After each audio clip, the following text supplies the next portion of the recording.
Mga kabayan, tila nagkagulo sa Senado kahapon sa pagitan ni Senator Rodante Marcoleta at Senator Kiko Pangilinan. Ito ay kaugnay sa China at West Philippine Sea. Ano nga ba ang dahilan at tila nagkainitan ang dalawang senador? Eto, panoorin natin ang kanilang sagutan kahapon. Hindi po ibig sabihin na yung South China Sea, sa China po yun. Hindi po. Pangalan lang yun eh.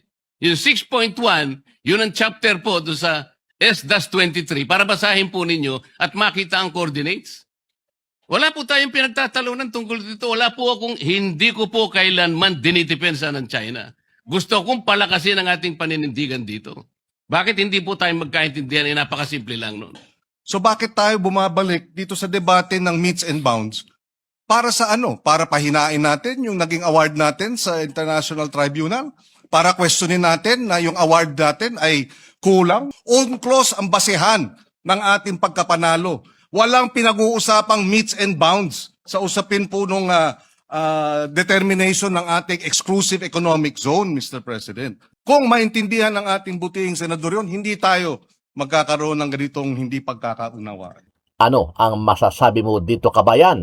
Sama-sama natin panoorin ang buong video at pakicomment nyo po ang inyong mga reaksyon at sariling opinyon.